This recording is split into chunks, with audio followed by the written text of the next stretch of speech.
지난 시간에 사도신경에 대한 이야기들을 우리가 살펴보았습니다. 사도신경은 우리에게 매우 중요한 우리 신앙 고백이다라고 말씀을 드렸습니다. 우리 역사적으로 이제 기독교의 세 가지 보물이다라고 얘기할 때 항상 이 사도신경, 십계명, 주기도문 이 세 가지를 우리가 이야기를 합니다. 그래서 우리 교리 문답들의 내용들을 살펴보면 이 세 가지에 대한 해설과 같다라고 이야기할 수 있어요.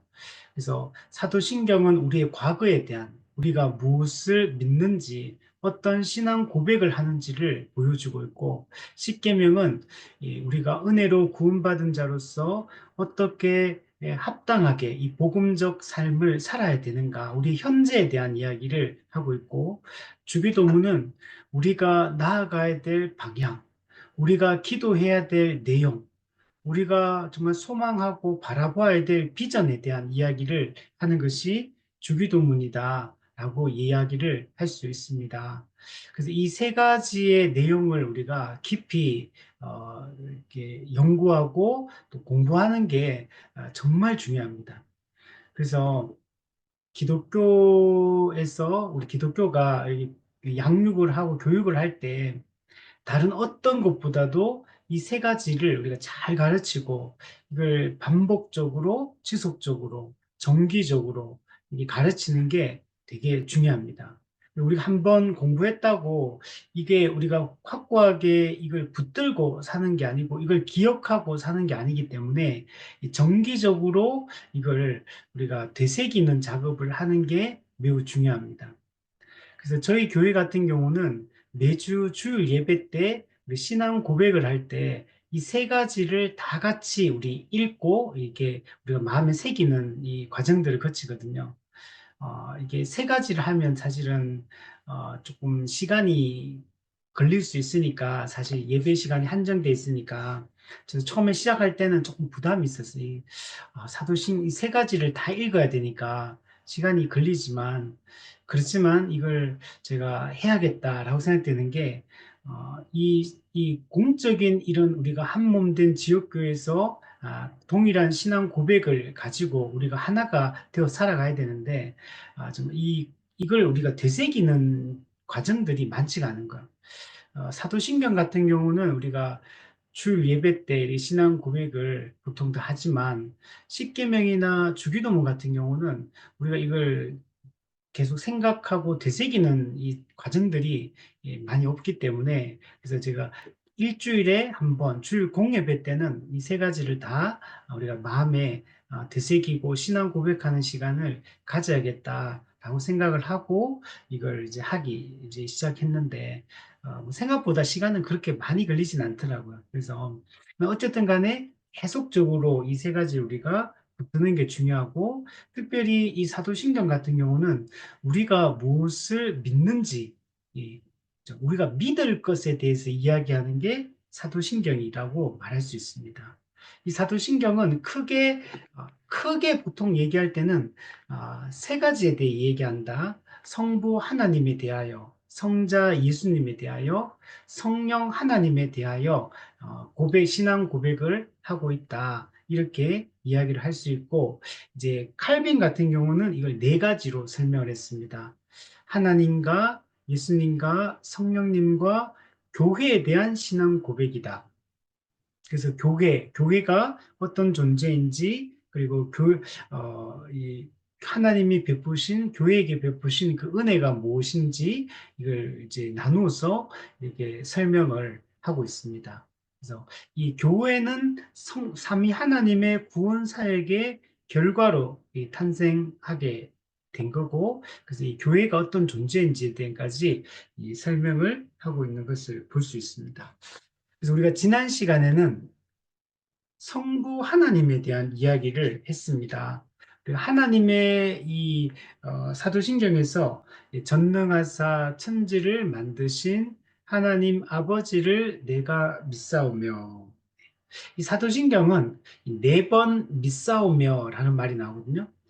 네 번 믿는다는 신앙 고백을 합니다. 그래서 성부에 대해서, 성자에 대해서, 성령에 대해서 교회에 대하여 우리가 신앙 고백, 믿습니다. 라고 이렇게 고백을 하는데, 이 성부 하나님과 관련돼서 무엇을 믿는다고 하냐면, 전능하사 천지를 만드신 하나님 아버지를 내가 믿는다. 이렇게 이야기합니다.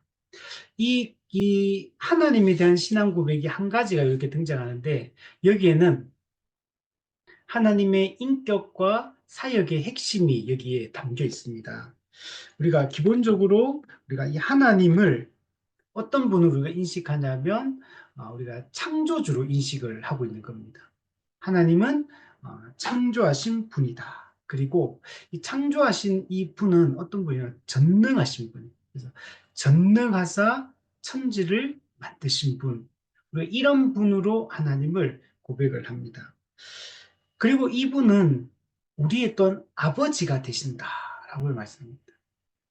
그러니까 전능하사 천지를 만드신 하나님이라고 얘기할 때는 여기에는 하나님의 초월성에 대한 이야기를 합니다. 창조주로서 하나님의 본래적 그 존재가 어떤 존재인지, 그분이 얼마나 높고 위대하신 분이고 만물의 근원과 제1 원인이 되시는 분이라는 그런 사실을 강조를 합니다. 근데 반면에 그분이 그런데 우리의 아버지가 되신다. 이게 아버지라는 것은 이 내재성을 얘기합니다. 음, 전능하사 초월하신 그 하나님이 우리를 아시고 우리와 함께 하시고 우리의 삶에 개입하셔서 우리와 늘 동행하는 분이다. 우리를 지금도 여전히 통치하는 분이다. 이분은 전에도 계셨고, 이제도 계시고, 장차 계시는 분인데, 근데 이분이 우리 피조물인 나를 아신다는.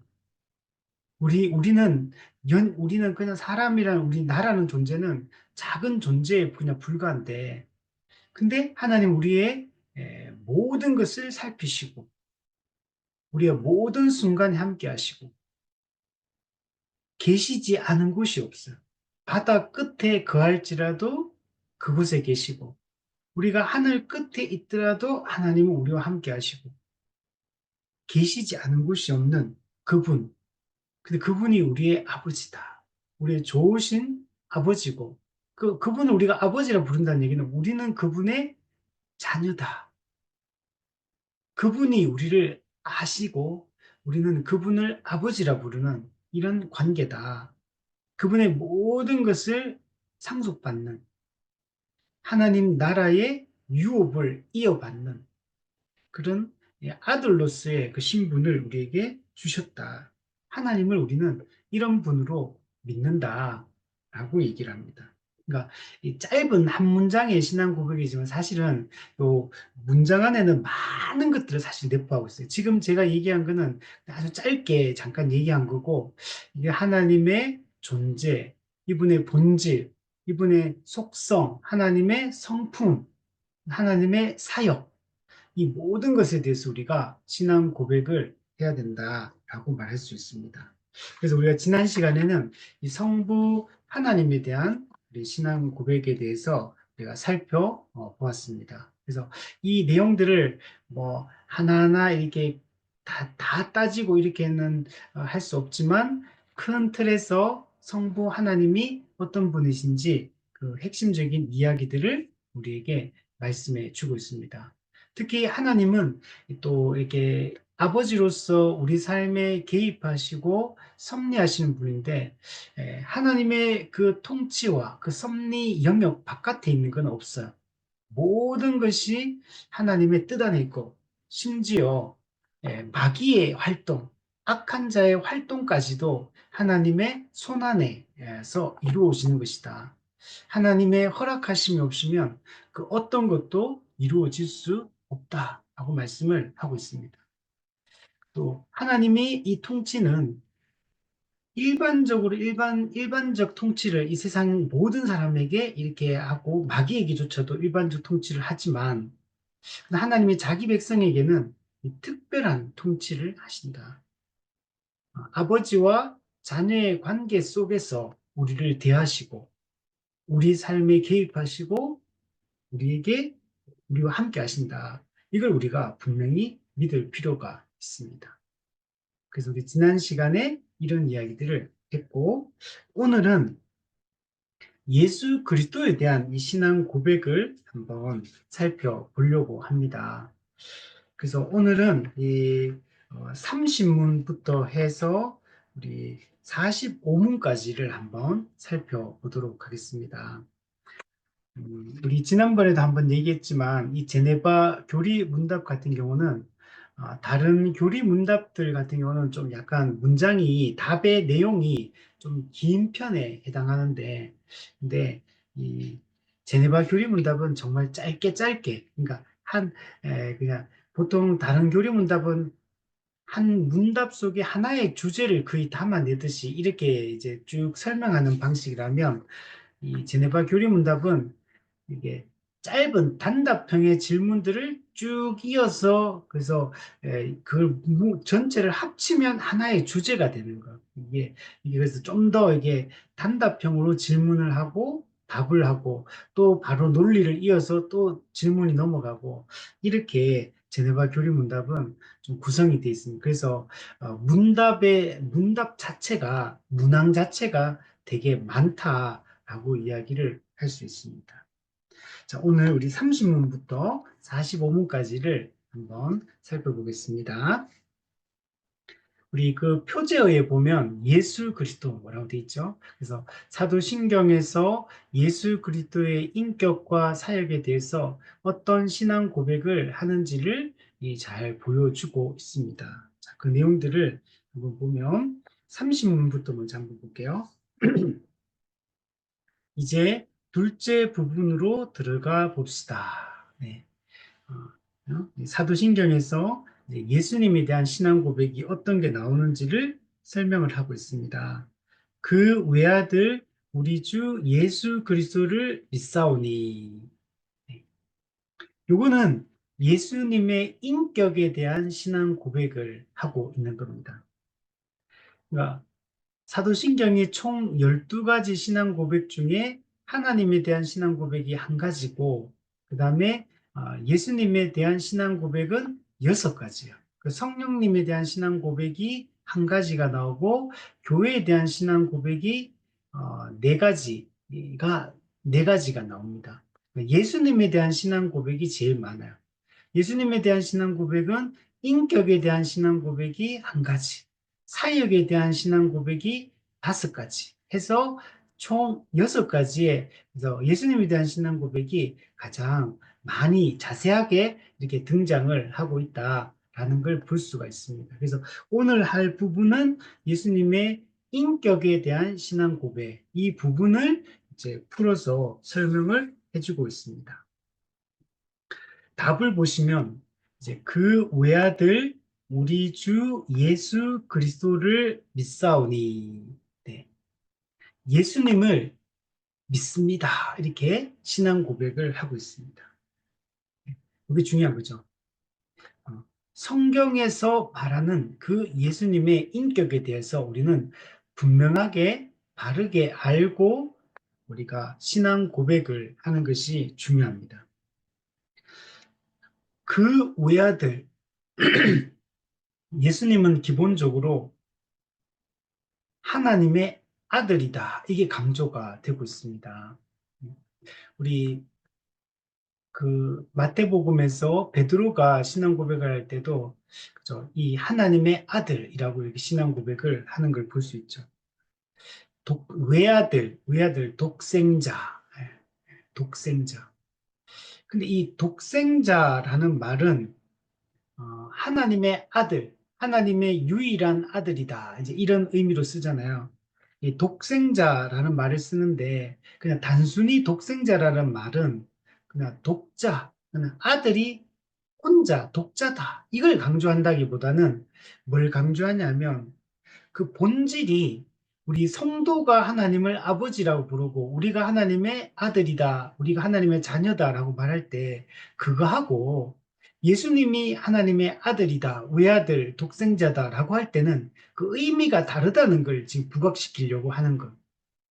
예수님이 그 외아들, 독생자라고 할 때는 유일하고 독특한 아들이다. 이제 이런 의미를 강조하려고 하는 거예요. 신자가 하나님을 아버지라 부르니까 그래서 그냥 예수님하고 우리하고는 형제지간이다. 그냥 이렇게 쉽게 얘기할 수 있는 게 아니라는 거예요. 그래서 예수님은 유일하고 독특한 아들이다. 하나님의 아들이라고 말할 때는 예수님은 하나님 아버지와 본질이 동일하다는 측면을 강조하려고 하는 거예요. 아들은 아버지와 본질이 같다. 동일한 하나님이다. 이걸 강조하려고 하는 거예요. 우리가 아버지, 아들 그러면 뭔가 아버지가 더 크고 좀 앞서고 이런 걸로 우리가 생각이 되잖아요. 근데 예수님이 하나님의 아들이고 하나님은 예수님의 아버지다라고 할 때는 그런 의미로 쓰는 게 아니고 본질이 같다. 동일한 하나님이다. 권능과 영광이 동등한 분이다. 그래서 여기서 가장 중요한 게 이 부분인 거예요. 그 외아들. 예수님은 하나님이시다. 이걸 우리가 확실하게 믿는 게 중요합니다. 그래서 우리 초기 교회 때 기독론 이단들이 많았거든요. 어떤 사람은 예수님의 인성을 부정하고, 어떤 사람은 예수님의 신성을 부정하고, 또 어떤 사람은 예수님이 인성으로 태어났다가 나중에 신성을 얻게 되었다. 또 이렇게 주장하는 사람도 있고. 근데 이게 기독론에 대한 오해가 이렇게 되게 많았고, 거기에 대해서 이단으로 초기 교회가 다 정죄를 하게 됩니다. 그래서 우리는 기본적으로 예수님은 하나님과 동일 본질의 하나님이시다. 예수님은 신성을 가진 제2위 하나님이다. 이걸 우리가 분명히 믿어야 됩니다. 자, 그리고 근데 이분이 우리 주 예수 그리스도시다. 이렇게 얘기를 하는 거예요. 우리가 여기서 중요한 게 이제 오늘 살펴보겠지만 예수, 우리가 보통 예수 그리스도, 주 예수 그리스도 이런 말을 쓰잖아요. 그 하나님의 아들의 이름이 뭐냐? 예수라는 거예요. 예수. 그래서 그 예수가 이름이고 그 이름의 뜻에 대해서 뒷부분에 이제 설명을 하고 있습니다. 근데 이 예수라는 이분이 그리스도라는 거예요. 그리스도.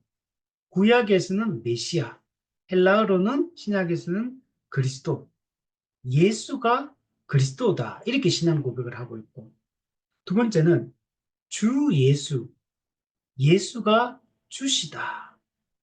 구약의 이스라엘 백성들이 하나님의 이름을 함부로 이렇게 부르기를 꺼려해서 그 여호와라는 이름이 등장하면 아도나이, 주님이라고 이렇게 기록을 했는데, 그래서 예수가 바로 주님, 주시다, 통치자시다.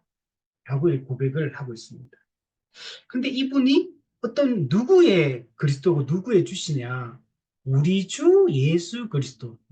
우리. 그래서 우리는 교회를 뜻합니다.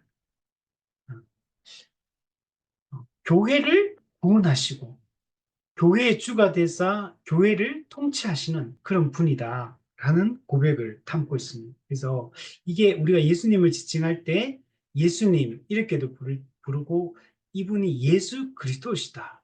근데 이분이 예수가 또 주시다. 근데 누구의? 교회의. 교회를 통치하고 다스리는 분. 교회를 구원하시고 돌보시고 이끄시는 분. 이분이 바로 예수님이시다. 우리가 예수님을 이런 분으로 믿는다라고 얘기를 하는 거예요. 그래서 예수는 하나님의 아들, 즉 예수는 하나님이시다. 예수는 메시아 곧 그리스도다. 예수는 우리의 주시다. 이걸 우리가 분명하게 신앙 고백하는 게 중요합니다. 31문에 보시면 이 부분에서 말하는 것의 의미가 무엇입니까? 그것은 하나님의 아들을 우리의 구원자로 인정하고 있다.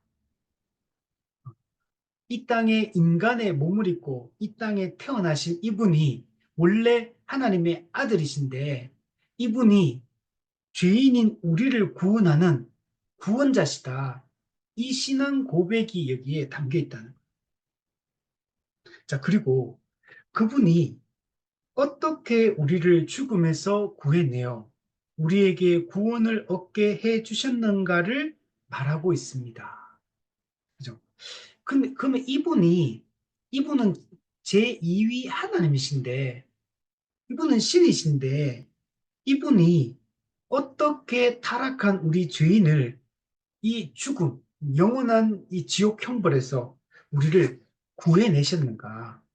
그러니까 어떻게? 이것의 핵심은 대속을 통한 만족입니다. 예수님이 하신 일이 뭐냐면 대속하신 거예요. 대속. 그렇죠? 죄인인 우리를 대신해서 죽으심으로 우리의 죄를 사하시고 구원하신 거죠. 대속하는. 그 대속을 통해 뭘 하는 거냐면 만족하는 거, 만족. 하나님을 만족시키는 겁니다. 만족 교리. 예. 이게 이제 중세 때 안셀름이 주장을 이제 이걸 처음 개념을 설명을 했었는데 이 만족 개념이 되게 중요한 게요. 예. 만족 교리. 근데 어떻게 만족하냐면 예수 그리스도의 대속을 통해 만족이 되는 거예요. 뭘 만족시키냐면 이 안셀름은 물론 조금 약간 포인트를 잘못 찍긴 했어요. 그 안셀름은 하나님의 실추된 명예를 만족시킨다. 이런 식으로 설명을 했어요. 인간이 타락하고 죄를 지음으로 하나님의 명예가 실추되었고 실추된 하나님의 명예를 만족시키기 위해 예수님이 죽으셨다. 이게 이제 안셀름이 생각했던 만족설이었어. 만족 개념이었어. 그거는 이제 하나님의 단순히 실추된 명예를 만족시키기 위한 게 아니고, 우리 존 스투트 목사님은 이 부분을 하나님의 공의를 만족시킨다. 하나님의 율법을 만족시킨다. 예수 그리스도의 죽음은 율법의 요구를 만족시키는, 즉 율법의 요구가 뭐냐면 하나님의 죄인을 타락한 죄인에게 형벌을 가할 것을 이게 요구하고 있는데 그 하나님의 공의를 만족시키는 사건이 예수 그리스도의 십자가 죽음이다. 그래서 공의의 만족, 율법의 만족, 이게 이제 핵심 개념이다. 이렇게 얘기하거든요. 그래서 우리가 이 예수님의 인격에 대한 이 신앙 고백 속에는 사실 예수가 하나님의 아들이고 구원자고 이분이 어떻게 우리를 그 죽음의 권세에서 건져내시는지에 대한 이 내용들이 물론 뒷부분에 이제 기록이 되긴 하지만 여기에 사실 의미가 다 내포되어 있다라고 얘기를 할 수 있는 겁니다. 그래서 죽음에서 건져내죠. 그래서 죽음에서 건짐을 받아서 우리에게 이제 구원을 얻게 하셨습니다. 이 구원을 얻었다 할 때는 우리가 다양하게 표현할 수 있는데 사실 이제 여기서 죄 사함 받았다. 예수님이 죄 값을 지불했기 때문에 죄 사함 받았다. 또 그리스도가 율법의 요구를 성취하심으로, 즉 의를 성취하심으로 그 의를 우리에게 전가해 주셨다. 그래서 의롭다함을 얻게 되었다.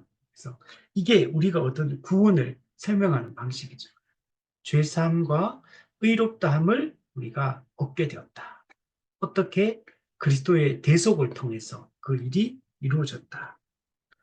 그러니까 이 신앙 고백 속에 이런 내용들을 우리가 이제 이 핵심적인 내용들을 잘 이해하는 게 우리가 중요합니다. 그래서 우리가 매주 공적 예배 때 신앙 고백을 할 때 이걸 생각을 하면서 해야 돼요. 생각을 하면서. 그래서 주기도문 사도신경을 우리가 고백할 때 말을 빠르게 막 전능하사 천지만지 하나님 아버지를 내면서 이렇게 빠르게 하지 말고 좀 천천히 그 한 단어 한 문장을 곱씹으면서 좀 생각하면서 좀 천천히 고백을 하면 좋겠다. 그리고 꼭 눈 감고 안 해도 돼요. 눈 뜨고 저희 교회는 주보에 이걸 탁 실어놨어요. 실어놓고 눈 뜨고 정확하게 보면서 내가 무엇을 믿는다고 지금 공적으로 한 몸 된 지체들과 함께 신앙을 고백하는지 이걸 생각하면서 내가 뭘 믿는지 내가 뭘 신앙 고백하는지를 분명하게 머릿속에 이제 생각하면서 신앙 고백을 하는 게 중요합니다. 그래서 자칫 잘못하면 이 형식주의에 빠져서 이 그냥 무슨 주문 외우듯이 우리가 이렇게 할 수 있거든. 그냥 아무 생각 없이 그냥 잠결에 그냥 그 상투적인 이 말로 그냥 할 수 있거든. 이게 아무 의미가 없는 거죠. 그렇게 하면. 그래서 내가 무엇을 믿는지를 공적으로, 특히 공적으로 신앙 고백을 또박또박 생각하면서 하고, 그리고 신앙 고백을 할 때는 큰 소리로 해야 돼요. 우리가 공적으로 한 몸 된 교회가 하나님 앞에 분명하게 신앙을 고백하거든요. 신앙을 고백할 때는, 아니, 그냥 속으로 해도 되지 않습니까? 그냥 입술만 달짝달짝 거리면서 그냥 나 혼자 들릴 정도로 이렇게 하면 되지 않습니까? 네, 그렇게 하면 안 됩니다.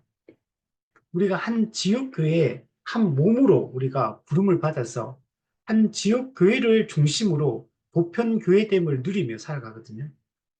그래서 옆에 있는 우리 지체들과 공적으로 하나님 앞에서 함께 우리가 동일한 신앙 고백을 가지고 있는 한 몸이라는 사실을 확인하는 과정이기도 해요, 그게. 하나님께 올려드리는 요소이지만, 그러니까 서로가 서로의 그 신앙 고백을 드리며, 우리가 같은 신앙 고백을 가진 한 몸이구나, 라는 걸 매주 옆에 있는 지체들의 그 신앙 고백을 들으며, 그걸 의식하는 게 되게 중요해요, 인지하는 게. 그래야지만 한 몸으로 살아갈 수가 있어요. 그래서 이 신앙 고백을 할 때는 이게 작게 하지 말고 크게 옆에 사람에게 내 목소리가 들리도록 이렇게 또 옆 사람의 그 신앙 고백을 나도 들으면서 우리가 한 하나님을 섬기고 한 하나님을 우리가 인도함을 받으며 살아가는 그 영적 가족이다. 한 몸이라는 사실을 계속 이것들을 확인하는 과정이 매우 중요합니다. 그리고 아까도 얘기했지만 속도를 맞췄어야 돼, 속도를. 이게, 이게 또박또박 이게 좀 천천히 하긴 하되, 다른 사람이 그 하는 속도가 있잖아요. 전체적인 분위기. 내가 좀 빠르다 싶으면 좀 늦게 하고, 내가 느리다 싶으면 전체 그 신앙 고백의 흐름에 내가 이게 어긋나지 않도록 이렇게 맞춰서 해야 돼요. 이게 막 빠르게 하는 사람 있고, 느리게 하는 사람 있고, 소리 내는 사람도 있고, 소리 안 내는 사람도 있고, 이렇게 하면 안 된다는. 그래서 이런 게 되게 중요한 겁니다. 그래서 우리가 크게 한몸된 교회가 함께 공적으로 신앙 고백을 잘 할 수 있으면 좋겠습니다. 자, 32문에 보면 이제 설명을 하는 겁니다. 당신이 그분을 예수라고 말하는 것은 무슨 뜻입니까? 우리 예수 그리스도 이렇게 할 때 예수가 이름이라 그러죠. 이름. 그리스도는 이 구원자에 대한 칭호가 이제 그리스도고 이름은 예수인 거예요. 예수. 하나님의 이름은 뭐냐? 하나님의 이름은 하나님이 아니고 여호와가 하나님의 이름이고 하나님 엘로힘은 창조주를 지칭하는 용어인 거예요. 칭호인 거예요. 그리고 뭐 이슬람 같은 경우는 그 창조주를 지칭하는 용어가 알라라고 얘기하는 우리는 하나님이라고 이렇게 얘기를 하는 거예요. 그처럼 예수님은 이름이에요, 이름. 그래서 어, 예수라는 이 이름은 당시에 이제 예수스 헬라어로 이 단어는 되게 흔한 이름입니다. 그래서 당시에 예수라는 이름을 가진 유대인들이 엄청나게 많아요. 그리고 이 이름과 연관되는 이름이 구약에 가면 여호수아, 호세아, 예수 이게 다 의미적으로 같은 의미의 이 이름들입니다. 그래서 이 예수라는 이름 그 자체는 상당히 흔한 이름이에요. 그래서 그 예수님 당시에도 그 동네 옆에 뭐 가다 보면 예수라는 이름을 가진 사람이 많아요. 네. 근데 이분이 근데 누구냐? 이분이 사실 그리스도라는 거예요. 그 밑에 보시면 예수라는 이름을 있을 때 어떤 의미로 쓰냐면 이 구원자를 뜻하는 말로 쓰고 있는 어, 그, 이 뒤에 보면 이 이름은 하나님의 명령을 받은 천사가 그분에게 주신 이름이다. 이게 마태복음 1장 20절, 21절에 보면 나와요. 주의 사자가 현몽하여 이르되, 여기서 주의 사자는 천사를 얘기하죠. 현몽하여 이르되 다윗의 자손 요셉아, 네, 마리아의 남편인 요셉에게 꿈에 나타난 거예요. 내 아내 데려오기를 무서워하지 말라. 네. 이스라엘은 이 정혼을 하게 되면 법적으로는 이미 부부입니다. 그러나 1년 동안 원래 살던 부모의 집에서 살다가 1년 후가 되면 이제 신랑이 신부를 데리러 와서 데리고 이제 자기 집으로 가서 함께 그때부터 이제 같이 살게 됩니다. 그래서 그때 요셉이 그 마리아와 정혼을 하고 이제 1년이 돼서 이제 신부를 데리러 와야 돼요. 내 아내 데려오기를 무서워하지 말라. 근데 왜 그러냐면 마리아가 잉태를 했거든요. 잉태를 하니까 그러니까 요셉은 이게 난감한 상황이 돼버린 거죠. 이게 원래 정혼하고 1년 동안은 이 법적으로는 부부지만 이 육체적 관계를 가질 수가 없거든요.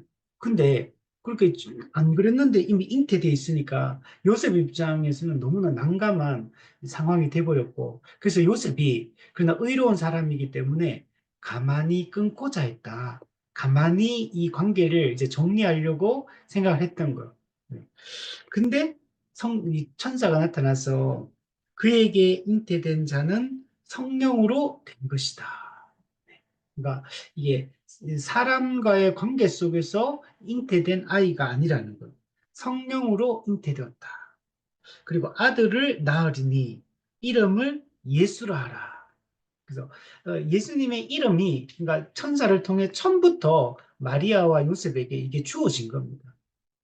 마리아와 요셉이 아들의 이름을 지은 게 아니고 천사가 와서 이 예수라고 이름을 지어라라고 얘기한 거예요. 그리고 그 예수라는 이름의 뜻이 뭐냐면 이는 그가 자기 백성을 그들의 죄에서 구원할 자이심이라. 이 아기 예수, 그죠?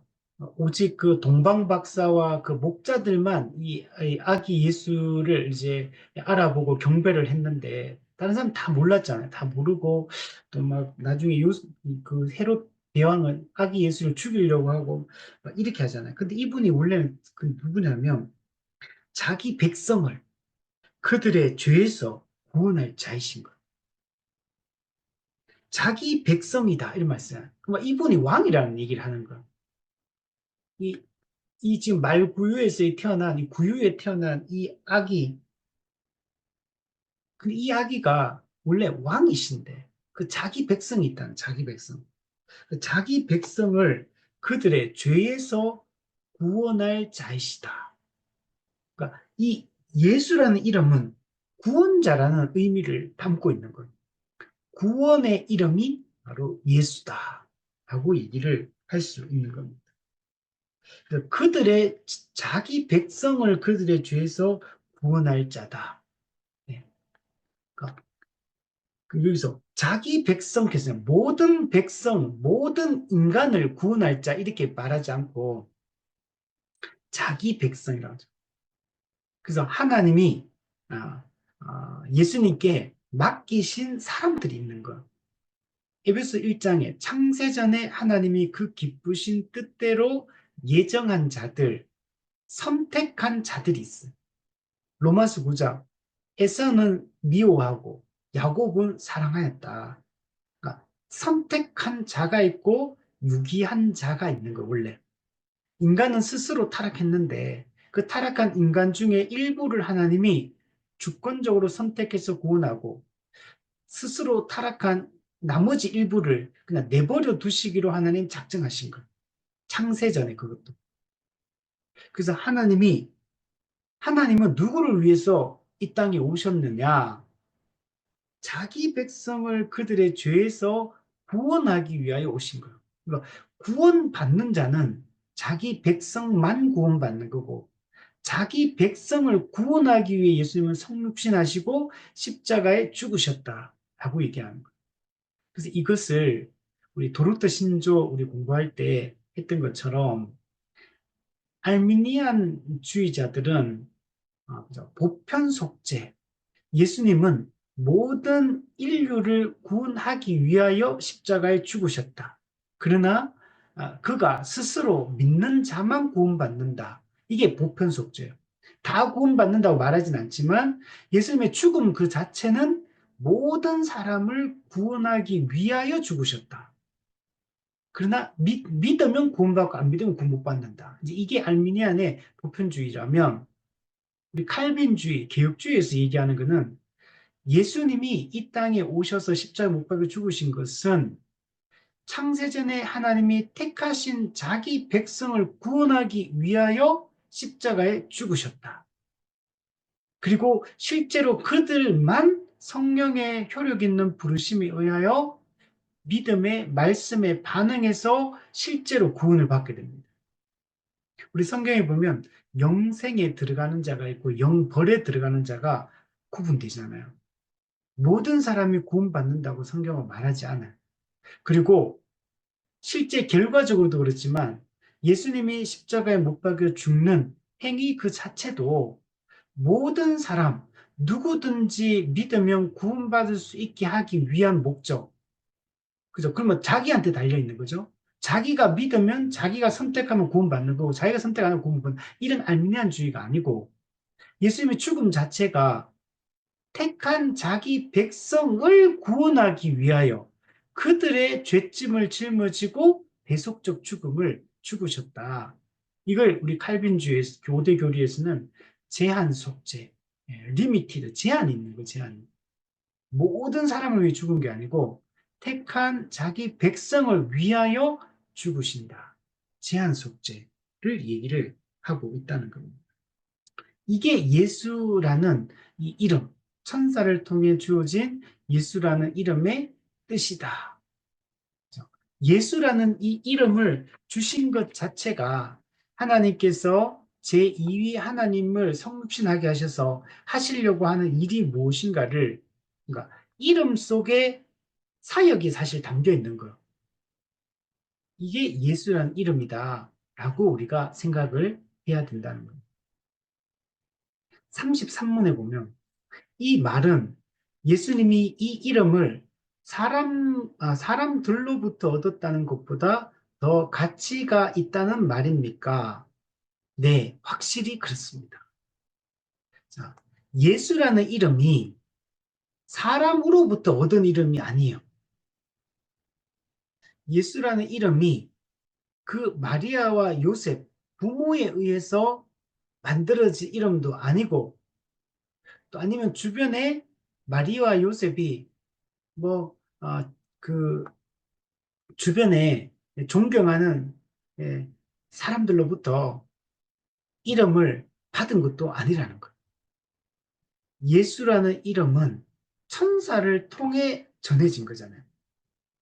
천사가 와서 아기가 태어날 텐데 이 아기는 성령으로 잉태되었고 태어나면 그 이름을 예수라 하라. 천사가 예수라는 이름을 알려주고 가르쳐줘서 그 부모가 천사로부터 그 이야기를 듣고 이 아기 예수가 태어났을 때 이름을 예수라고 이름을 지은 거예요. 그러면 천사가 이 얘기를 했다는 얘기는 뭐냐면 그게 그러면 이 이름은 천사가 준 이름이구나 이렇게 말할 수 있느냐는 거예요. 아니죠. 히브리스 1장 14절 말씀처럼 천사는 하나님의 부리는 종이에요. 천사는 구원받을 후사들을 섬기라고 하나님의 뜻을 수종드는 종, 섬기는 종. 이게 천사예요. 그 천사는 자기 생각, 자기 뜻을 전하는 자가 아니고 하나님의 뜻을 전하는 역할을 하는 겁니다. 그러니까 천사가 이 이름을 마리아와 요셉에게 알려줬다는 얘기는 이 이름은 하나님이 주신 이름이다. 하나님이 이 예수님의 예수님의 그 삶의 본질이 무엇인가를 이 이름을 주심으로 알려주신 것. 그래서 답을 보시면 하나님께서는 예수님께서 이렇게 불리기를 원하셨기 때문에 실제로도 그대로 불려져야 합니다. 네. 하나님께서 원하셨던 것. 하나님이 예수님을 이 땅에 보내실 때 하나님이 예수님을 통해서 하시려고 하는 그 일을 이 이름 속에 담아 주신 겁니다. 하나님은 예수님을 죄인의 중보자, 죄인을 구원하기 위한 중보자로 예수 그리스도를 택정하셨다. 그래서 예수님이 그 아기가 이 이름으로 불리기를 원하셨다. 아기가 이 이름에 걸맞는 사명을 감당하도록 하나님이 세우셨다라고 얘기를 하는 겁니다. 그래서 이 예수님이 우리의 중보자, 구원자로 이 세워진 것을 다른 교리문답에는 뭐라고 표현하냐면 하나님께서 예수님을 구원자로 택정하셨다. 택정하셨다. 택하셨다. 이렇게 말해요. 언제? 하나님이 예수님을 구원자로 언제 택하시느냐? 창세전에 우리 언약 신학에 들어가면 구속 언약, 창조 언약, 그다음에 은혜 언약이 있거든요. 구속 언약, 행위 언약, 창조 언약, 그리고 은혜 언약. 그래서 구속 언약이 뭐냐면 이거는 천지를 창조하기 이전에 삼위 하나님 간의 구속, 구원에 대한 협약을 즉 쉽게 말하면 삼위 하나님 간의 의논을 하시고 일어날 모든 일을 창세전에 하나님, 삼위 하나님이 다 협의했어요. 협의. 그래서 그걸 우리가 이제 구속 언약이다 또는 구속 협의다, 구속 협약이다. 이건 우리 인간하고 상관없어. 우리 태어나기도 이 우주가 만들어지기도 전에 삼위 하나님 간에 이루어지거든요. 그때 그 삼위 하나님의 구속 협의 가운데 예수님이 타락한 인류를 구원할 그리고 이 세상을 타락한 세상 전체를 회복할 그 중보자 구원자로서 예수님을 그때 택정하신 거예요. 그래서 그게 이제 실제로 이제 실행이 되는 겁니다. 그 실제로 실행이 되어서 예수 그리스도가 이 땅에 때가 참에 이제 이 땅에 인간의 몸을 입고 태어나서 그 일들을 행하시게 되는 겁니다. 자, 34문에 보면 그 다음에 나오는 그리스도란 말의 의미는 무엇입니까? 우리가 이제 하나님의 아들이시다. 그분의 이름이 뭐냐? 예수다. 예수는 어떤 이름이냐? 구원자라는 이름이다. 이제 그런 얘기를 했다면, 근데 우리 신앙 고백에 우리 주 예수 그리스도를 믿는다. 근데 이 예수가 어떤 분이냐? 그리스도다. 이 예수가 구약에 예언된 바로 그 메시아다. 라고 얘기합니다. 제가 구약 성경을 이제 지난주에 통독을 다 끝냈는데, 구약 성경 읽으면서 제가 이번에 통독을 하면서 진짜 느낀 게 구약에는 예수 그리스도에 대한 내용을 가득 차 있구나라는 걸 제가 이번에 성경 통독하면서 진짜 많이 느꼈어요. 제가 못 보던 것들도, 와, 이게 전부 예수님에 대한 얘기구나, 이게 전부. 그런 구절이 우리가 아는 몇 개의 그냥 이 메시아 예언 구절에만 담겨 있는 줄 알았는데, 그게 아니고, 곳곳에 그런 내용들, 선지서에 가면 그런 게 막 너무 많은 거예요. 너무 막 구약 성경 전체적으로, 야, 정말 이 메시아의 오심, 예수 그리스도가 오셔서 행하실 일에 대해서 무궁무진하게 기록되어 있구나. 그래서 그 구약의 그 이스라엘 사람들은 그 메시아를 이 대망할 수밖에 없는 거예요. 메시아를 기다리고. 왜냐하면 메시아가 오시면 모든 악이 심판을 받아요. 하나님의 공의가 완전하게 실현될 거라고 구약 성경에서 끊임없이 얘기해요. 그리고 메시아가 오시면 하나님의 백성들에 대한 이 구원이 이루어지게 될 것이다. 이 고통 속에 있고 흩어지고 있던 모든 자를 다시 불러 모아서 하나님을 섬기게 할 것이고, 하나님을 경외하는 자기 백성에게 하나님이 참된 안식을 제공해 주겠다. 자기 백성으로 구성된 영원한 나라를 만드시겠다. 그게 구약에 그게 곳곳에 담겨 있어요. 그래서 그래서 그 이 구약의 이스라엘 사람들은 소망이 그거밖에 없는 거예요. 늘 압제당하고 박해받고 늘 막 쫓겨다니고 이런 삶이었기 때문에, 그래서 그들에게 참된 소망, 하나님이 이제 장차 메시아가 오실 것이고, 메시아가 의롭고 진실하고 공의로우시고 이런 메시아가 통치하는 영원한 나라가 세워지게 될 거다. 그분은 아브라함의 자손일 것이고, 그분은 다윗의 자손으로 오실 것이고, 유다 지파의 뿌리로 오실 것이다. 그리고 이새의 줄기에서 나올 것이다. 그러면서 그 메시아가 오시면, 그러니까 모든 게 한 방에 다 해결이 돼요. 모든 문제, 모든 죄악, 모든 고통. 그 메시아가 오시면 모든 게 해결될 거라고 구약 성경에 기록이 되어 있거든요. 그러니까 그 늘 압제 가운데 살고 있던 이스라엘 민족 입장에서는 메시아를 기다릴 수밖에 없죠. 그게 계속적으로 이어져 내려오거든요. 메시아가 오시면 모든 것이 새로워지고 회복되고, 메시아가 의로우신 메시아가 통치하는 영원한 세상이 만들어진다. 이 기대를 가지고 살았거든요. 그토록 기다리던 그 메시아, 그 그리스도, 모든 것을, 모든 악을 심판하시고 의를 성취하실 그분, 하나님 나라를 완성하시고 하나님 나라의 참된 안식을 제공해 주실 그분, 그분이 바로 메시아, 그분이 바로 그리스도라는 거예요. 근데 그 그리스도, 그 메시아가 누구에게 지금 그 호칭이 붙냐면, 그 나사렛 사람, 그 예수, 목수의 아들 그 예수, 그 시골뜨기 청년 목수 그 예수, 그 예수에게, 그 예수가 그리스도라고 초대교회는 신앙 고백을 하고 있는. 우리는 예수님을 믿으니까 우리가 우리는 예수님이 정말 너무나 중요하기 때문에 우리는 크게 보지만, 그 당시 사람들한테 예수는 그냥 이름 없는 그냥 젊은 청년 목수에 불과한 거예요, 그냥. 그것도 나사렛 사람. 나사렛에서 무슨 선한 것이 나겠느냐 의심받는 그냥 이런 사람에 불과한 거야. 인자가 머리 둘 곳이 없다. 네.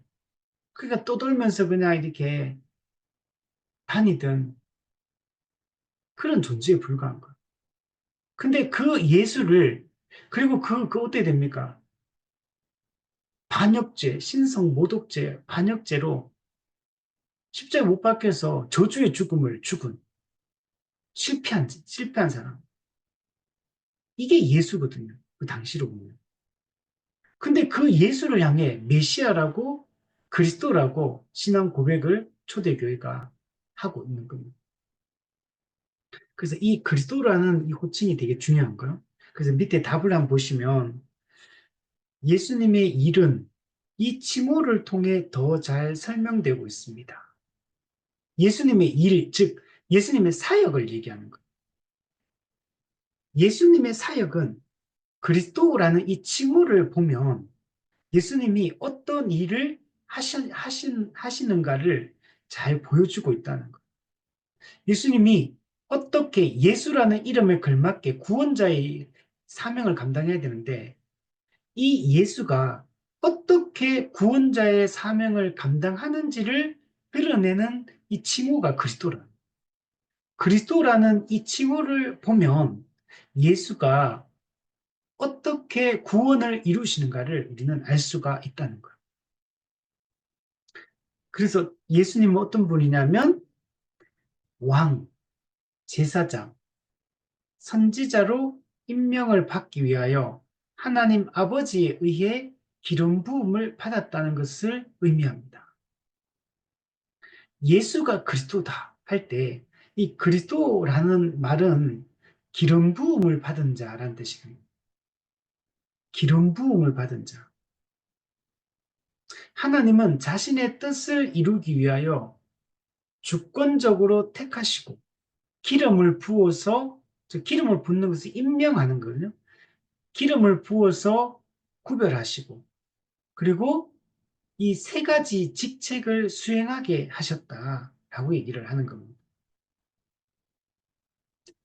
구약 시대 때 기름 부음을 받는 세 가지 직분이 있었는데, 직책이 있었는데, 그게 왕, 제사장, 선지자이거든요.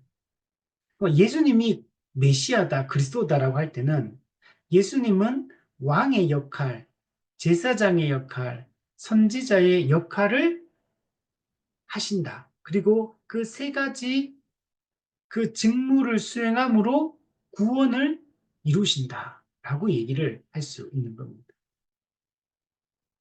구약에서 이 기름 부음을 받은 세 가지 직분,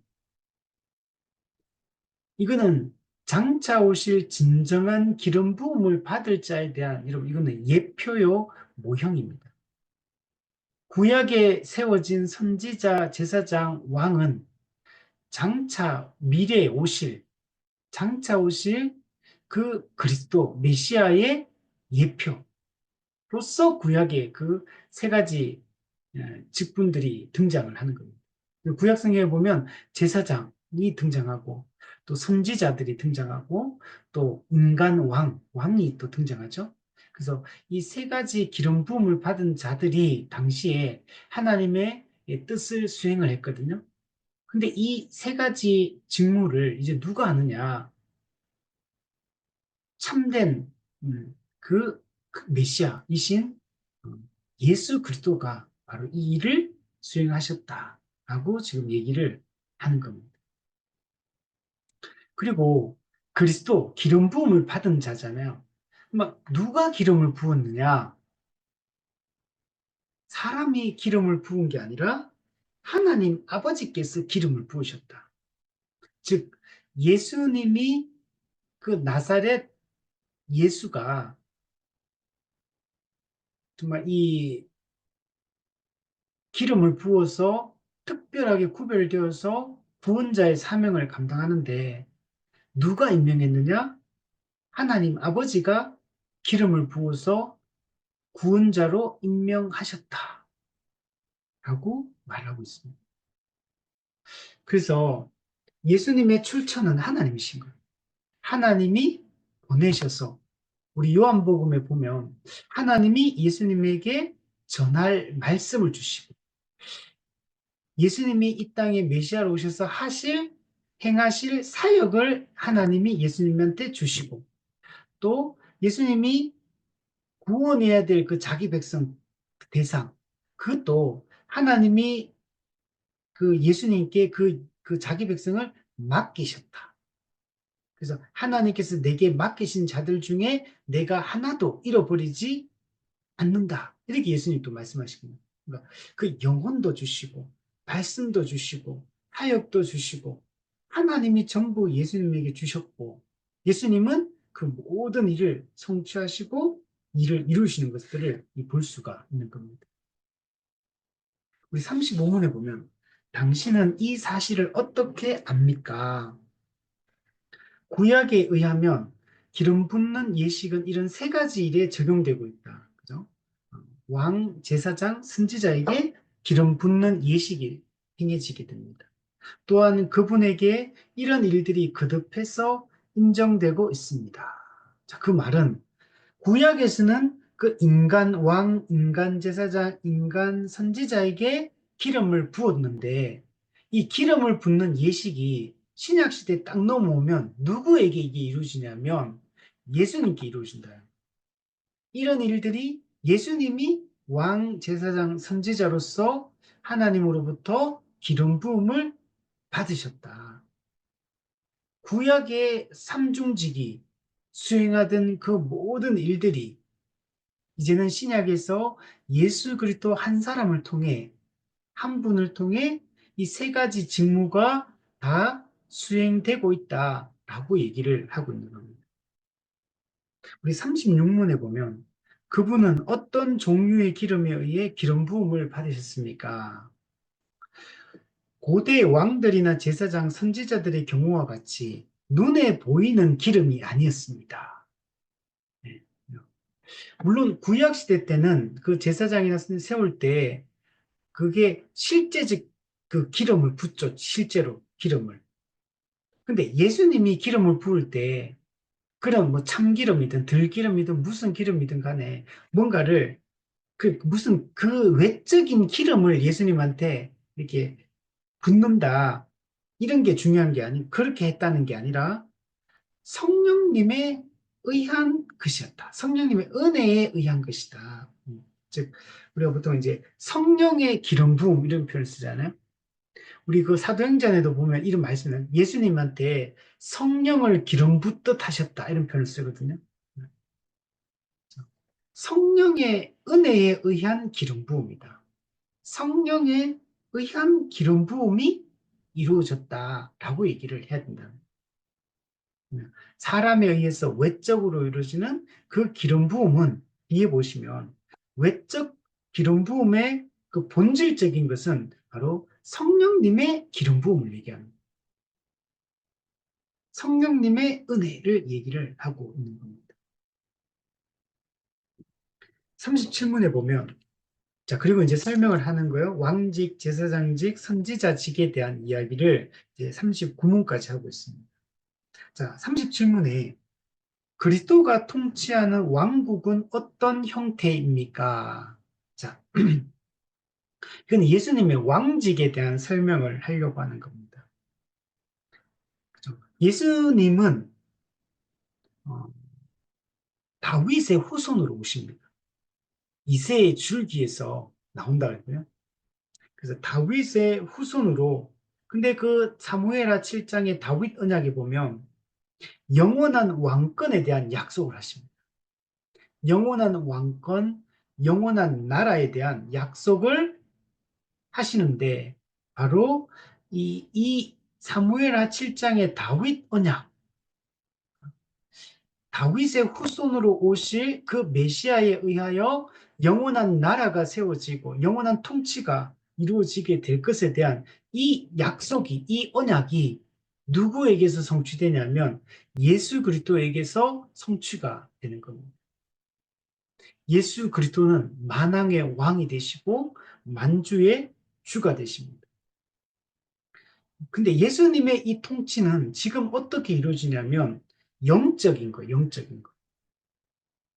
실제적으로 예수님이 지금 이 땅에서 대한민국이 있고 미국이 있고 하나님 나라가 있고 이런 게 아니라는 거예요. 200 몇 개 나라 중에 하나님 나라. 그 하나님 나라의 왕은 예수님. 그죠? 그러면 유엔 총회도 예수님이 참석해야 돼요. 뭐 그렇게 하는 게 아니라는 거예요. 예수님의 통치는 어느 지역에 매이는 게 아니고, 그죠? 어떤 데 제한되는 게 아니라 외적인 게 아니에요. 예수님의 이 통치는 영적인 통치입니다. 지금 영적인 통치로 임하고 있어요. 지금 하나님의 나라가 예수님의 십자가 사역을 통해 임했는데 하나님 나라가 그 하나님 나라 지금 눈에 어디 보이냐 어디 있느냐 도대체 뭐 저기 무슨 아프리카에 있습니까? 아마존 밀림에 하나님 나라가 있습니까? 뭐 아니면 저 뭐 남극에 가면 하나님 나라가 있습니까? 지금 하나님 나라는 눈에 보이는 어떤 국경선을 가지고 있는 그런 나라가 아니라 영적인 나라로 그리스도께서 말씀과 성령을 통해 통치하시는 것을 통해 영적인 나라로 이 땅에 존재하고 있는 거예요. 아, 하나님 나라 보여주면 나도 믿겠다. 네.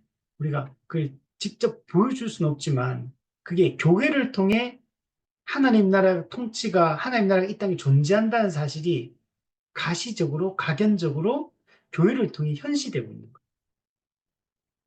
손에 잡히게 만져주게 할 수는 없어요. 그러나 하나 예수 그리스도를 왕으로 인정하고 그분의 통치를 받는 백성이 존재해요. 그게 교회인 거예요. 그러면 교회가 하나님 나라냐? 교회가 하나님 나라는 아닙니다.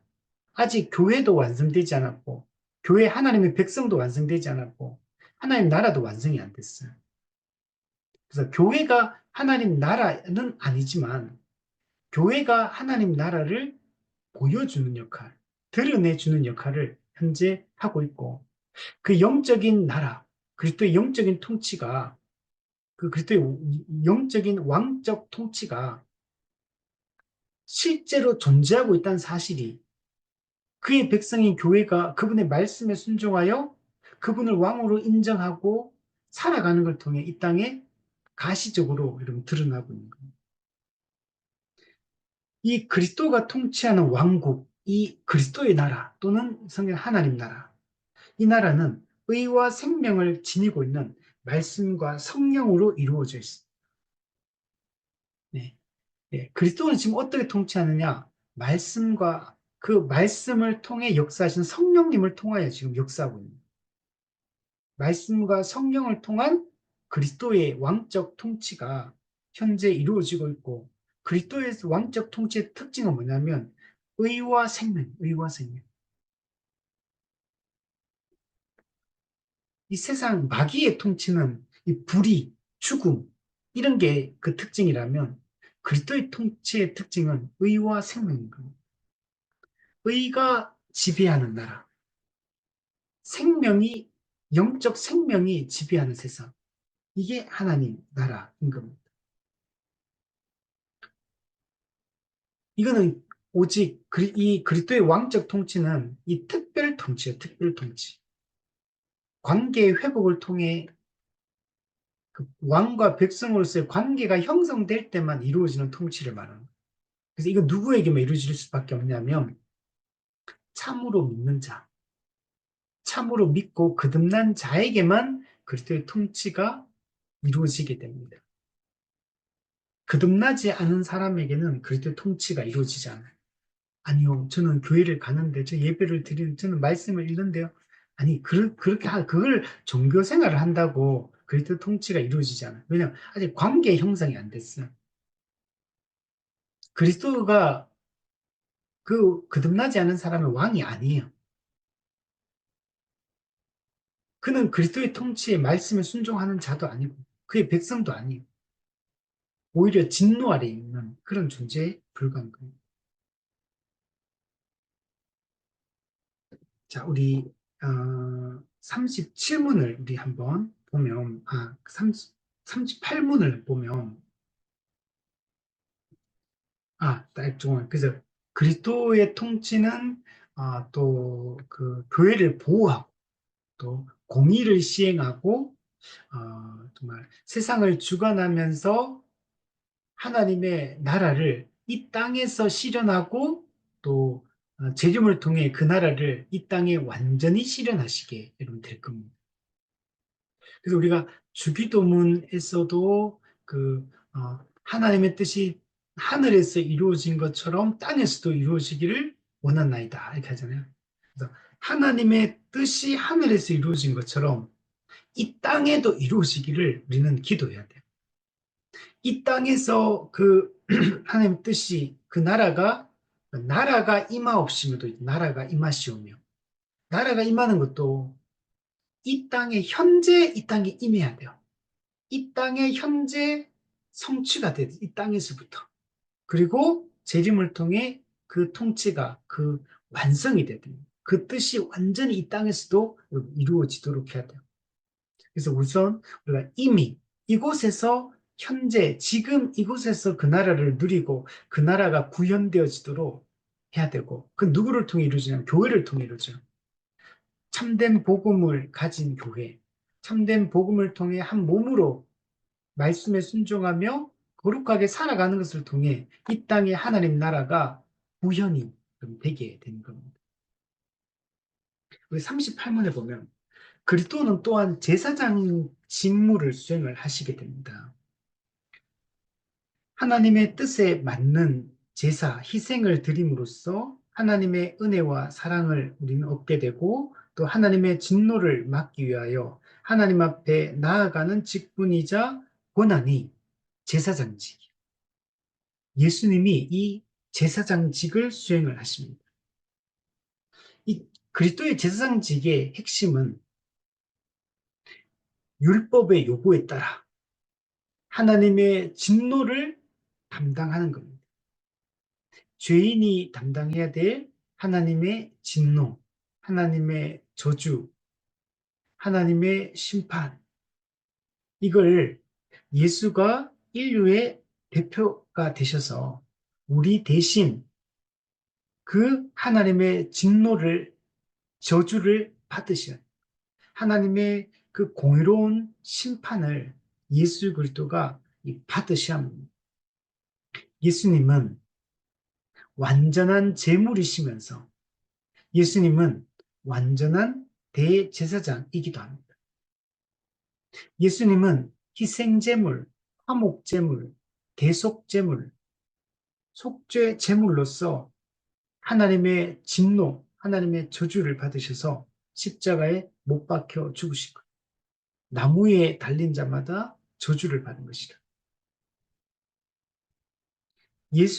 이게 예수님이 제사장으로서 하시는 가장 중요한 제사장직의 직무입니다. 근데 이분은 제물이기도 하면서 또한 대제사장이시기도 하세요. 인간 대제사장이 구약에 이스라엘 백성 전체, 자기 죄와 이스라엘 백성 전체의 죄를 짊어지고 하나님 앞에 제사장 직무를 수행했던 것처럼 예수님은 죄가 없는 분임에도 불구하고 우리의 죄를 짊어지고 그 속죄, 희생제사를 드리게 됩니다. 그래서 예수님은 멜기세덱의 반차를 따르는 영원한 대제사장이시며 이분은 우리를 위한 화목 제물이 되신 분이십니다. 이분은 단번에 십자가에 못 박혀 죽으심으로 영원한 이 속죄를 이루십니다.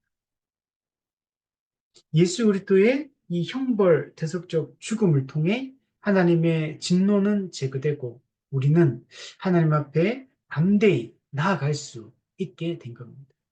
이게 예수님의 그리스도의 제사장 직무다라고 얘기할 수 있습니다. 39문에 보면 당신은 어떤 의미에서 예수 그리스도를 선지자라고 부릅니까? 왜냐하면 그분은 이 세상에 왔을 때, 이 세상에 왔다는 얘기는 예수 성육신 하셨다 하는 거죠. 그는 하나님 아버지의 가장 높으신 대언자요. 보내심을 받은 자였다. 그죠? 우리 요한복음에서 끊임없이 반복되는 게 뭐냐면, 하나님이 나를 이 땅에 보내셨고, 나는 너희를 세상에 보낸다. 이게 요한복음에서 반복되거든요. 하나님이 예수님을 이 땅에 보내셨어요. 근데 어떤 존재로? 지극히 높으신 하나님의 대언자로서 하나님의 말씀을 전하기 위해서 정권 대사로서 이 땅에 예수님이 보냄을 받으셨습니다. 예수님 이 땅에 오셔서 하셨던 그래서 제일 중요한 일이 뭐냐? 전하고 가르치는 것. 예수님은 늘 다니면서 하는 게 말씀을 전하고 가르치는 사역을 하시죠. 병고침과 귀신 축사 이런 것들은 예수님이 전하고 가르치시는 그 복음을 사람들로 하여금 믿을 수 있도록 하는 표적의 역할로서 그 병고침과 귀신 축사가 일어나게 된 겁니다. 근데 그것들은 전부 다 그 자체가 목적이 아니에요. 병고침 그 자체, 귀신 쫓아내는 그 자체보다는 그것을 통해 그 예수가 전하는 그 복음이 진리라는 사실을 믿을 수 있도록 돕는 역할을 하는 거고, 그 복음을, 천국 복음을 전하는 예수가 구약에 예언된 바로 그 메시아다라는 사실을 믿을 수 있도록 돕는 역할을 하는 겁니다.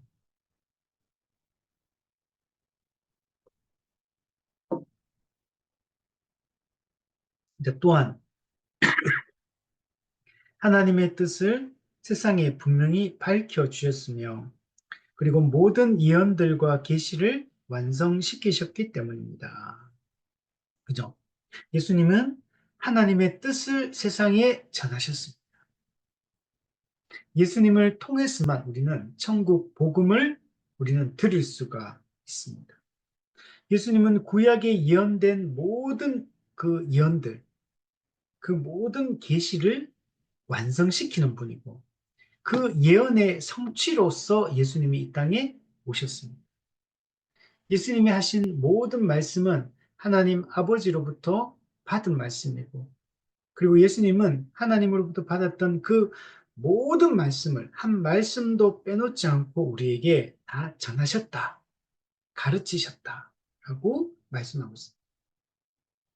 자, 그러니까 이제 정리해 보면 예수님은 기름 부음 받은 자, 메시아 그리스도이신데 이 예수님은 하나님의 의에 임명을 받았고 그리고 구약에서 이 기름 부음 받은 자들이 하던 그 직무를 이제 예수 그리스도가 다 수행하셨다. 예수님은 제사장으로서 영원한 대제사장이시며 또 영원한 제물로서 우리를 위해서 화목제물로 속죄를 드리셨고 선지자로서 우리에게 천국 복음을 전하고 가르쳐 주시고 구약의 예언을 성취하셨고 그리스도는 왕이 되셔서 그분은 죄와 죽음의 권세를 이기고 만왕의 왕이 되셔서 하나님의 의와 생명으로 자기 백성이 교회를 통치하시고 하나님의 나라를 완성해 가신다. 이게 그리스도가 이 땅에 오셔서 하시는 일이다, 사역이다. 우리는 이런 분으로 예수님을 이해를 해야 된다는 거예요. 예수님 외에 참된 왕은 있을 수 없습니다. 예수님 외에 다른 제사장은 필요치 않습니다. 예수님 외에 참된 복음을 전하는 선지자는 없습니다. 우리는 오직 예수 그리스도의 그 가르침과 그 사역과 그 통치에 순종하는 것이 우리가 예수를 그리스도라고 인정하고 그리스도의 왕되심을 인정하며 살아가는 삶이 될 수가 있는 겁니다. 그래서 우리는 예수의 이 삼중직, 그리스도의 기름 부음 받은 자로서 예수가 행하신 이 삼중직의 의미를 잘 이해하고 이 삼중직을 통해 우리의 구원이 이루어졌다는 걸 우리가 믿어야 돼요. 우리 사신문에 보면 이러한 사실들이 당신에게 어떤 유익이 있습니까? 네. 모든 것이 우리를 유익하게 하기 위한 것입니다.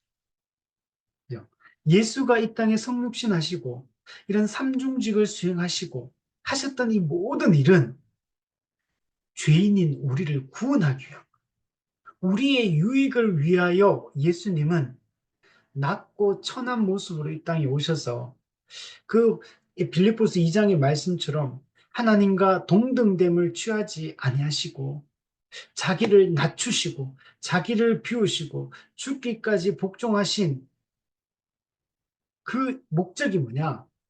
우리를 유익하게 하기 위해서, 우리를 구원하기 위하여, 우리를 하나님과 영원한 하나님과 화목하게 하기 위하여 이 모든 일들을 하셨다. 그리고 이 모든 일은 하나님의 뜻 가운데 다 이루어진 일이다. 하나님의 영원하신 구원 계획 속에서 이 모든 일들이 진행되고 있다. 이렇게 우리가 알아야 돼. 뒤에 보면 왜냐하면 예수 그리스도의 이 세상에 이 새 직분의 은혜를 받은 것은 우리로 하여금 이 은사들에 참여하도록 하기 위한 것이기 때문입니다. 이 은사들에 참여한다. 이 은혜에 참여하기 위해서 이 영원한 기업의 영광을 우리도 얻게 하고 그것을 누리게 하기 위하여 우리로 하여금 그 마귀의 권세 아래 영원한 지옥 형벌에 들어가서 그렇게 사는 것이 아니라 하나님이 선하신 그 하나님이 통치하시는 그 나라의 영원한 복락을 그 안식을 누리게 하기 위하여 그 나라를 상속받게 하기 위하여 예수 그리스도께서 이 삼중직을 수행하셨다. 즉 우리가 그분의 충만함으로부터 모든 것을 받도록 하기 위함입니다. 그죠?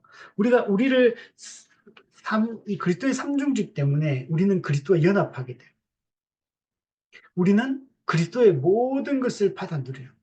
그리스도의 충만함을 우리는 받아 누릴 수 있는 그런 존재가 되게 된 겁니다. 여러분, 이미 그리스도와 연합한 자들은 그리스도의 모든 것을 상속받아요. 그리스도의 모든 그 은혜에 참여하게 됩니다. 이걸 에베소서 1장에서는 하늘에 속한 모든 신령한 복을 우리가 이미 다 받았다라고 표현을 하고 있습니다. 41문에 보면 좀 더 자세히 설명해 보십시오. 네, 예수 그리스도께서 모든 은사들과 함께 성령을 충만히 받으신 것은 하나님께서 적절하다고 생각하시는 정도에 따라 이것들을 각 사람에게 나눠주시기 위함. 네, 우리가 예수님을 믿고 그리스도와 연합함으로 우리가 정말 하나님 나라의 그 부요함과 충만함을, 그 풍성함을 우리가 누리기 위함. 우리가 모든 영적 은사들에 참여하고 이 모든 은혜를 그, 그 복음이 주는 그 모든 혜택들을 누리게 하기 위하여 이 모든 일을 하셨다. 그래서 우리가 소유하고 있는 모든 영적인 은혜들을 마치 우물에서 물을 마시듯이 그분으로부터 얻는 것입니다. 네, 우리는 모든 영적 은혜, 하늘에 속한 모든 신령한 복, 하나님 나라의 그 참된 안식, 그걸 누구로부터 얻냐 하면 그리스도로부터. 그리스도를 통하지 않으면 우리는 이 은혜를 누릴 수가 없어요. 그리스도의 이 제사장직, 그리스도의 선지자직, 그리스도의 왕직 수행이 없으면 우리는 그 어떠한 것도 누릴 수가 없게 됩니다. 우리는 절대로 거룩하신 하나님 앞에 설 수 없고 우리는 하나님의 영원한 진노를 받아 영원한 지옥 형벌에 들어갈 수밖에 없는 그런 자였습니다. 영원한 고통, 죄와 그 사망의 권세, 죄와 사망에 대한 하나님의 영원한 진노를 우리를 받을 수밖에 없는. 우리 42문에 보면 그리스도가 다스리는 왕국은 우리에게 무슨 유익이 있습니까? 네. 우리가 예수 그리스도의 왕적 통치에 순종하며 살아갈 때 우리는 이 땅에서 하나님의 나라를 누리게 되는데 첫 번째 보면 그분을 통해서 우리의 양심이 죄에서 해방을 받는다. 네. 우리는 이제 죄의 형벌에 대한 두려움이 없어져요. 양심이 죄에서 해방을 받아. 죄로부터 찾아왔던 모든 고통, 죄의 형벌 문제, 죄의 오염의 문제, 죄의 권세의 문제, 우리가 해방을 받게 돼요. 우리는 구원의 확신을 가지고 살아갈 수 있고, 죄의 종로로 타지 않으며 살아갈 수 있고, 죄의 그 권세를 우리는 이제는 싸워 이기며 살아갈 수 있는 그런 존재가 됩니다. 또한 그분의 왕적 통치가 이루어지면 우리는 영적인 풍요함으로 충만해진다. 네.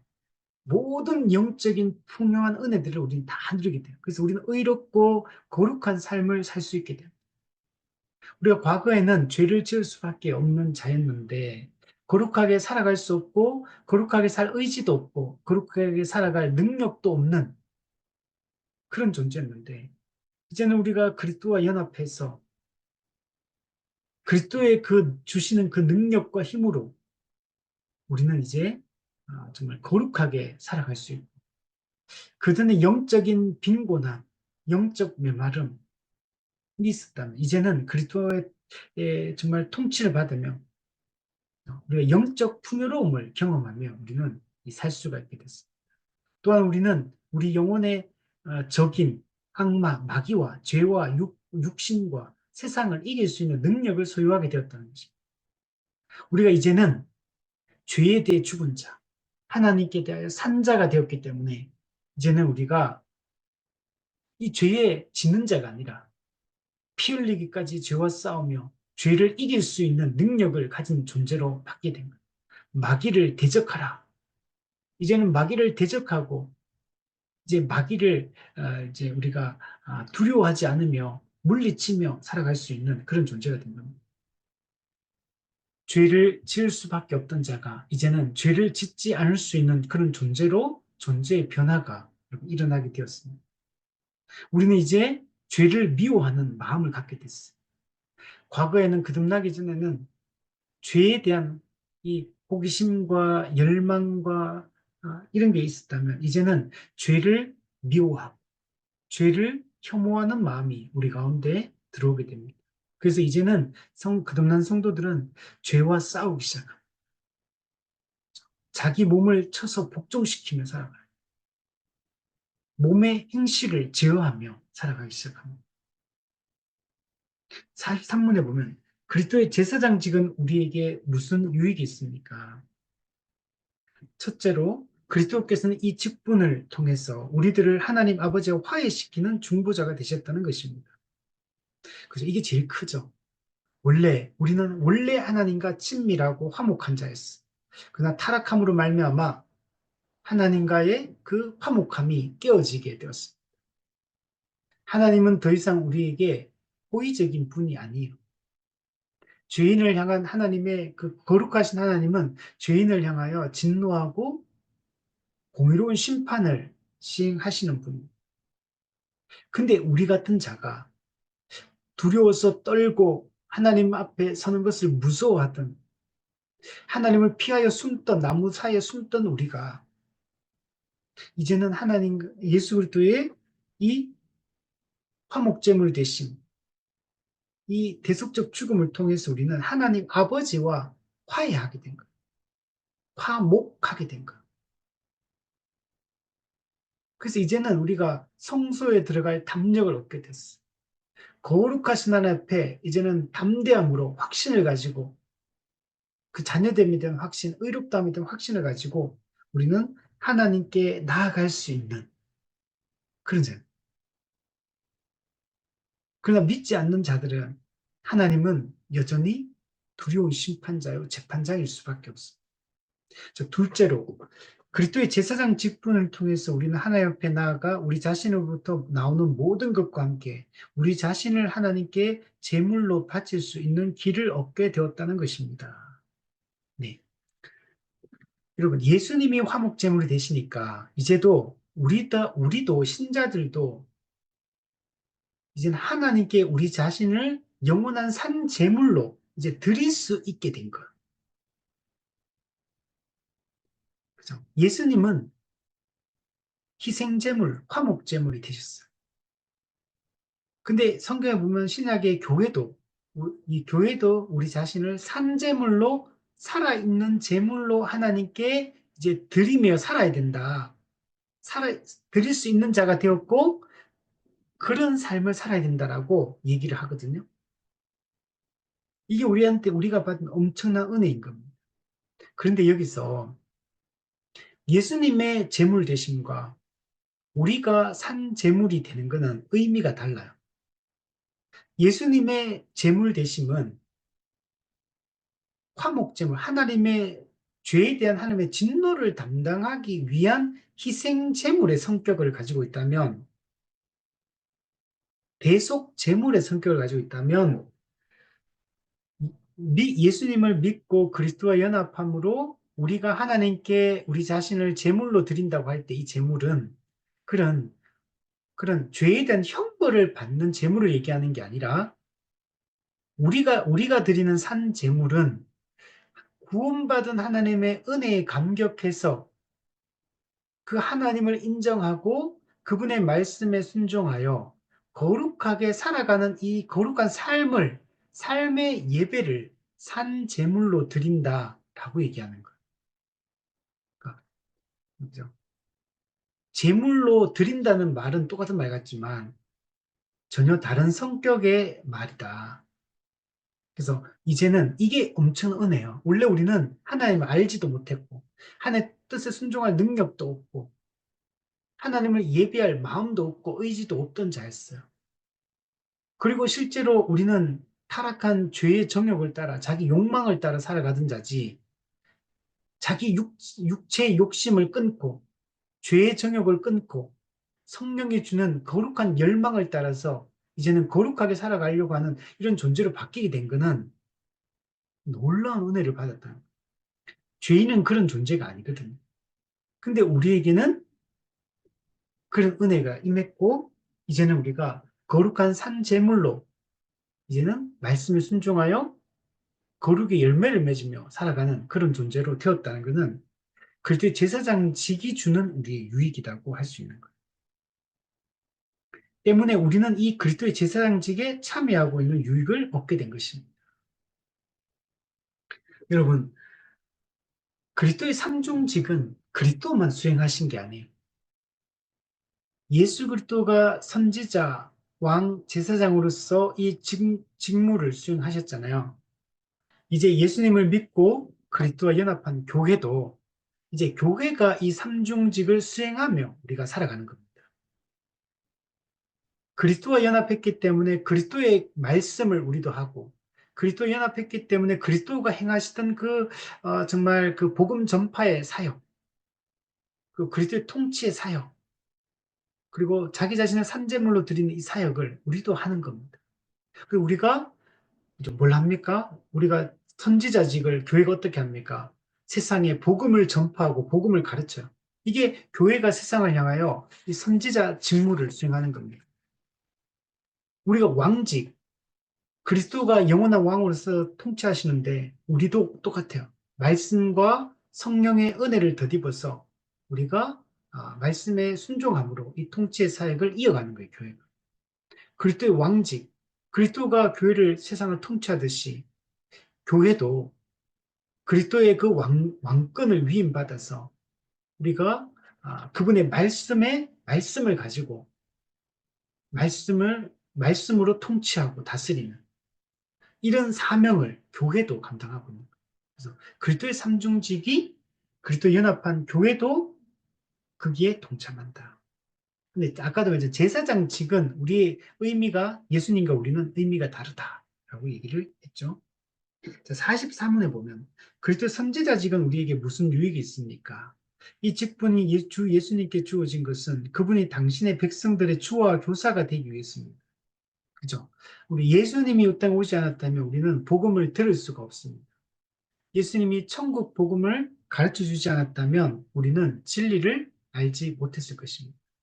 이 모든 일이 그리스도의 이 선지자직 그것 때문에 우리가 얻게 되는 유익입니다. 그 목적은 아버지와 아버지의 진리에 대한 참된 지식을 우리에게 가르쳐 주심으로써 우리로 하여금 하나님의 집의 학생들이 되게 하시려고 하는 것입니다. 우리는 그리스도로부터 이 천국 복음을 여러분 듣게 된 겁니다. 우리는 이 복음의 진리를 붙잡고 살아갈 수 있게 됐어요. 그리고 그리스도의 이 선지자직이 직무를 수행하지 않았다면 현재 우리가 이 교리 문답을 통해서 보게 되는 이 진리들을 우리는 알 수가 없게 되는 겁니다. 그래서 우리는 열심히 그리스도의 이 가르침을 우리는 받아들여야 돼요. 이 그리스도의 가르침은 누구를 통해 이어지냐면 사도들을 통해 이어져요. 그래서 이 사도적 가르침, 이게 잘 전수되는 게 중요합니다. 변질됨이 없이 전수돼야 돼요. 왜냐하면 사도적 가르침들이 점점 갈수록 왜곡이 되고 이단이 나오고 막 이렇게 되거든요. 그래서 우리는 참된 가르침이 잘 이어지도록 해야 돼요. 그럼 초대교회를 보시면 사도 요한이 마지막으로 AD 한 100년쯤 이렇게 죽고 그리고 그 속사도 그다음 교부 이렇게 올 때 좀 괜찮았거든요. 근데 초기 한 200년, 300년부터 이상한 주장들, 이단적인 주장들이 많이 나오기 시작합니다. 앞서 얘기했던 삼위일체론, 뭐 기독론, 뭐 성령론 이런 이단들이 많이 나와요. 그만큼 이 복음이 예수님, 사도 불과 얼마 안 지났는데 막 이단적 주장들이 막 나오기 시작하는 거예요. 그래서 초대교회가 교회 공의회를 열어서 이런 자들을 이단으로 정죄하고 참된 진리가 무엇인지를 정립하고 그게 오늘 우리한테까지 내려오는 거예요. 그러다가 이제 오늘 좀 정리가 되는 줄 알았는데 또 310년 기독교가 공인이 되고 난 이후부터 좀 지나다가 그때부터 조금씩 또 변질되기 시작해요. 그래, 어거스틴이라는 이런 인물을 통해 또 약간 또 다시 또 회복이 되는가 했는데 그게 중세 천년 동안 이 중세 로마 가톨릭이 이 거짓된 복음을 변질시키고 교리를 변질시켜서 이 거짓에 물들게 한 거예요. 근데 그 사도적 가르침을 다시 물려받는 이 종교개혁자들에 의해서 다시 이 진리가 선포되기 시작하고 정통주의 때 이것이 체계화되고 이런 교리들이 정립이 되고 그 그게 우리까지 내려온 거예요. 근데 그 이후에도 또 시대가 점점점 갈수록 변질이 됩니다. 그래서 현재 우리가 이 사도적 가르침,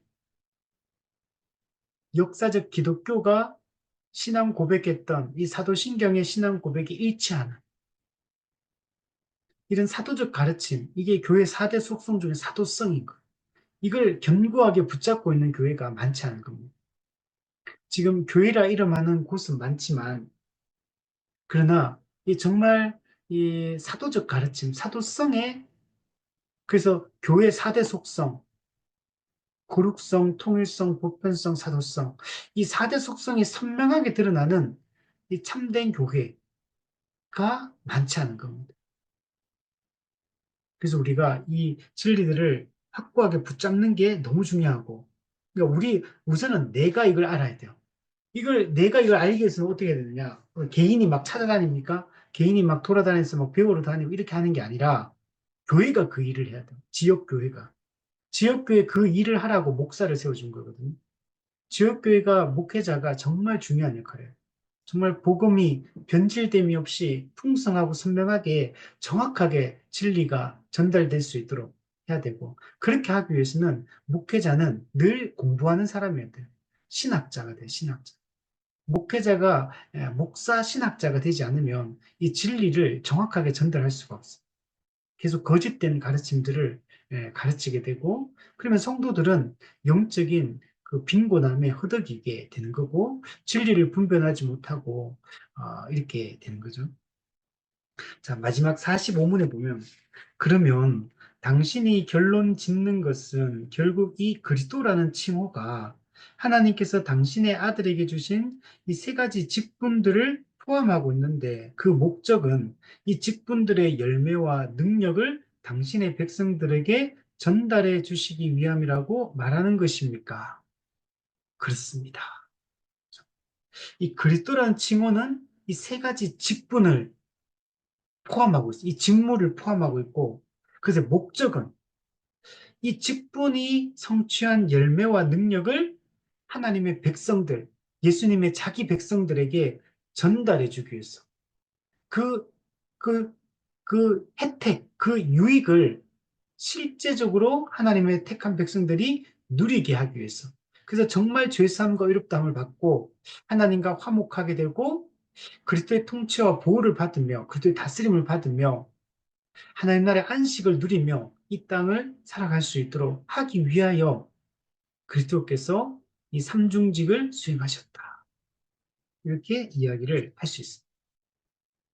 그래서 우리가 이 그리스도께서 왜 예수님이 유일한 구원자고 왜 예수님이 유일한 중보자라고 하는지, 그분이 어떤 일을 하셨는지, 그분이 하신 일의 결과가 어떤 것인지, 그리고 그 결과를 우리가 어떻게 누리는지, 이런 것들을 우리가 풍성하게 우리가 알아갔으면 좋겠습니다.